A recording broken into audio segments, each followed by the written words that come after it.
We are now rank 1 Th17 player with the new Super Bowler army after the balance changes. This is my first time doing this army, so in the first 11 attacks I was sucked. But after learning this army, I got 16 triple out of 19 attacks on the Legend 2 modifiers.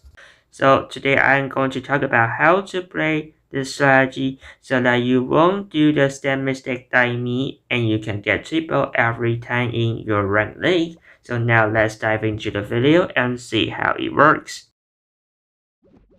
In the strategy, the Super Bowler pathing is always the most important thing that you should care about. So for the Dragon Duke walk, I would like to use the Duke to set up the pathing for the main Super Bowler army. So since we want the Super Bowler to go on one of the race tower area, and maybe the Super Bowler can path onto the Town Hall and jump onto another race tower area on the right side. So to do that, you need the Dragon Duke to funnel. So that's why we just funnel the Dragon Duke onto that Raven Shower compartment. So we got everything on the right hand side.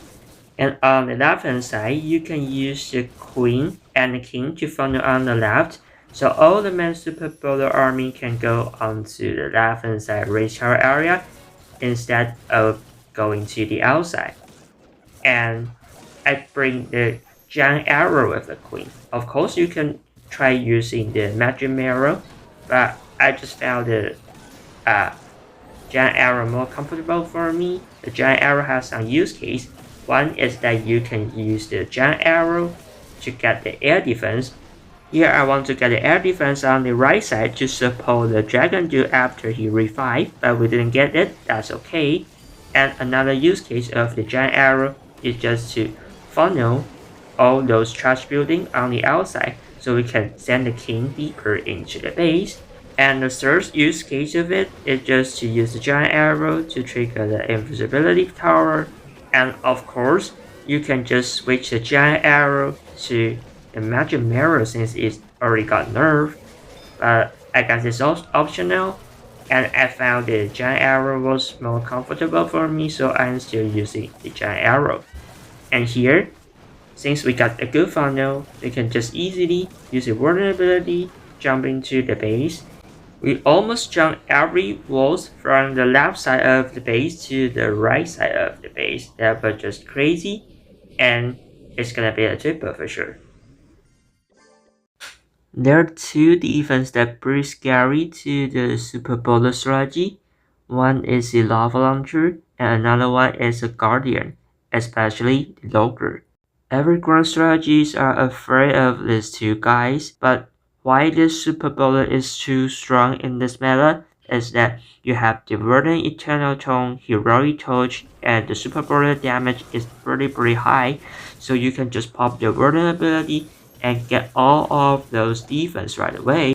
But if you didn't play a good pathing, you let those heavily defense stay alive for longer and they do more damage, then your Super Bowlers will just vanish into the air and you got the free fell. And in this attack, since that the Dragon Dude just got a crazy value in the core of the base, he triggered the race tower, and after you get the race tower, he even goes to the Mollift. The Duke got crazy value, but actually, this attack was a 1-star fail. That's because of the bad pathing. A good Super Bowler pathing is not just that all the Super Bowlers go together. In this attack, yeah, all the Super Bowlers are going onto the 12 o'clock and we can path them onto the 3 o'clock and into Town Hall area. But that's not enough. You also need to plan for your vulnerability.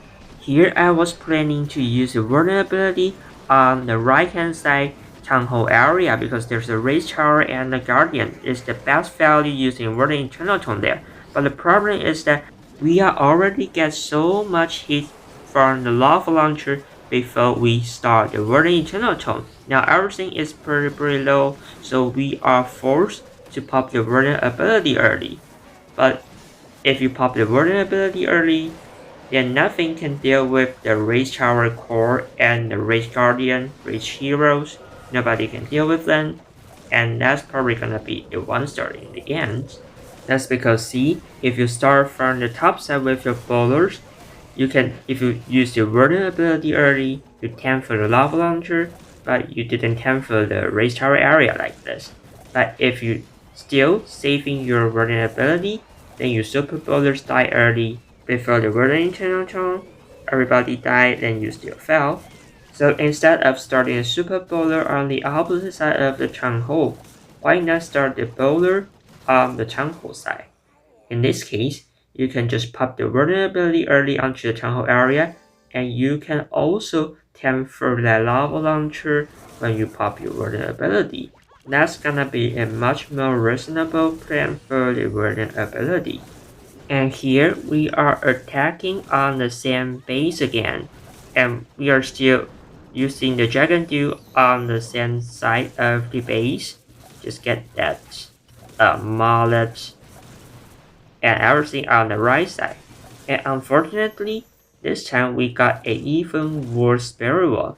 We didn't get the Raven's Tower and the Rachel compartment on the left side. But even with that value, we don't have to be worried. As long as we got a good super bowler pathing, we can still crush this base easily. Now the Dragon Dude is dead, and we just threw out some CC troops. Poison on the Furnace and the Barbarian to lure out the Ice Golem, so we can deal with those Ice Golem early. And since we just threw out those Ice Golem early, now we can just deal with them on the outside of the base. That means the Lava Launcher is now reachable to our bowlers, which is the good news. And after that, see, there's pretty much damage in the Changho area into the core, so that's why I sent the king to tempt for the super bowler first, and we also use the queen to funnel for the king. And see, the king just takes so much damage, and with a good synchronization, we can delay our vulnerability as long as possible. When Lava Launcher hit our troops, that's when we start using vulnerability to protect all of them, so now we can easily get through all the rage core area and that Lava Launcher. But unfortunately, I didn't protect the super bowler in time with the spells, so all those 3 super bowlers died into the core right away, with just like 19 health in space of bowlers. Let's see if this attack still works even with the swag of the super bowlers. See, the king is still got the Phoenix ability, and with the Phoenix, he is able to get the Raven's Tower, and we still have the queen alive, and the super yeti is tanking for the ricochet cannon. And after that, the queen can still get the remaining base. So even we didn't get good value with the Duke Wall at start, and we even lose half of the bowler army in the middle of the base, we are still gonna crush this base. That shows the pathing and the timing and the plan for the World Eternal Throne is actually matter the most. In that's that, I'm going to talk about what you should do when you've got a failed Spirit Charge. The Spirit Duke Charge has become so popular recently, so many bases they are trying to counter the Spirit Charge. They will place a lot of trash buildings on the outside, and sometimes the Dragon Dude just wants to clear all the trash buildings on the outside, and he doesn't want to go into the core of the base. Just like this attack, the Spirit Fox just died early, and since there are so many trash buildings on the outside, so now the Duke, he only got one multi-inferno tower onto the rich core area, so the funnel isn't set. In this kind of situation, you need to narrow down the super bowler pathing as much as possible. So here, instead of using the queen for the air defense, this time I just use the queen giant arrow on those trash buildings on the right hand side. So now see the king can just go directly onto those defense area instead of going on the outer side of the trash defense. And since the king just get those defense on the right hand side, So now we just construct a good pathing for the super bowlers. We can just pop the vulnerability right now that everybody jump into a core to get double multi-inferno, the heroes, and even the lava launcher. The super bowler just deal so much damage and they can easily and quickly hit all the bases into the core of the base. And see, now we still got so many super bowlers alive. I guess all 5 of them are still alive and the base is already gone. With still 1 minute and 8 seconds on the clock. It's a triple for sure. So even with the Felsbury Duke charge, with a nice save and a good super bowler pathing, you can still save this game. This is the end of the video. Like, subscribe, and comment below if you like the gameplay, and I will see you in the next video.